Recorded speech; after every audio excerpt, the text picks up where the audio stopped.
Exodus chapter 39. From the blue, purple and scarlet yarn they made woven garments for ministering in the sanctuary. They also made sacred garments for Aaron, as the Lord commanded Moses. They made the ephod of gold, and of blue, purple and scarlet yarn, and of finely twisted linen.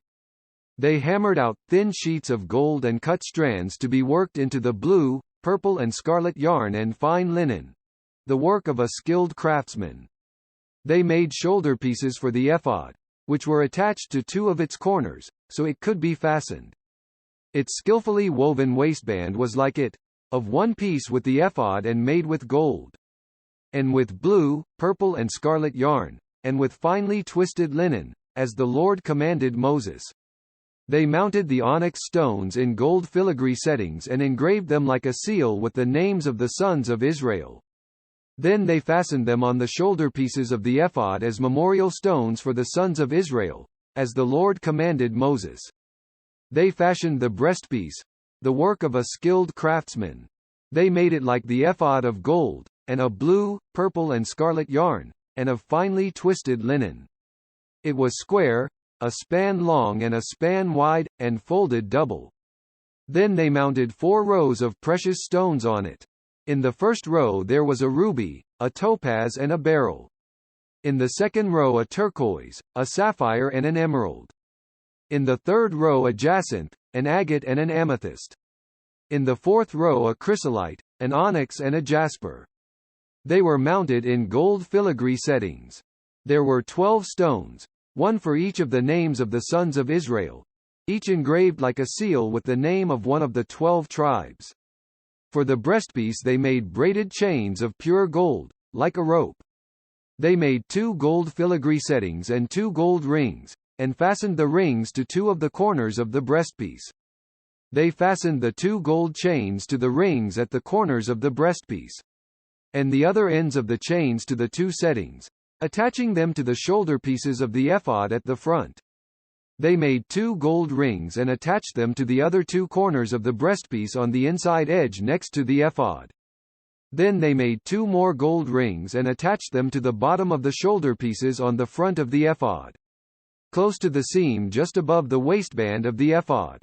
They tied the rings of the breastpiece to the rings of the ephod with blue cord, connecting it to the waistband so that the breastpiece would not swing out from the ephod, as the Lord commanded Moses.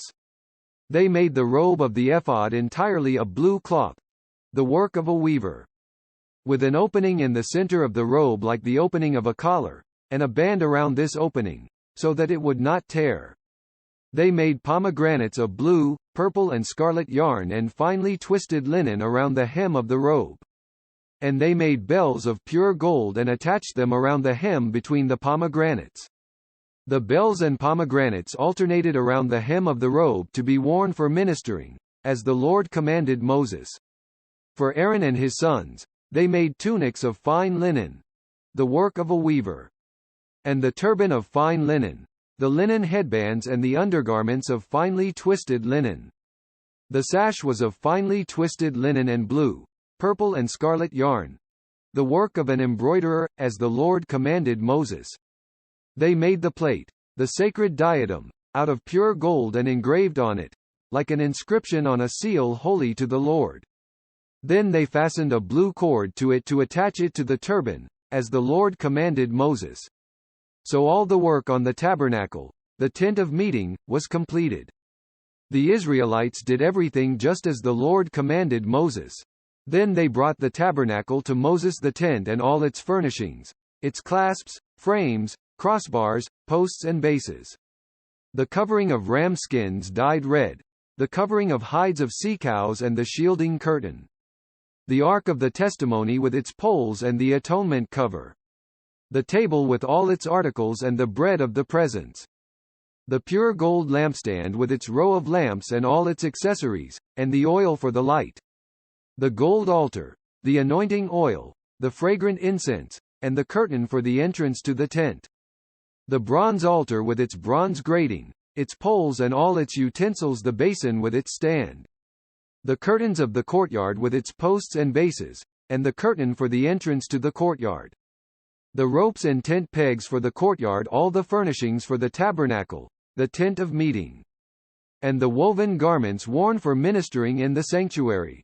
Both the sacred garments for Aaron the priest and the garments for his sons when serving as priests.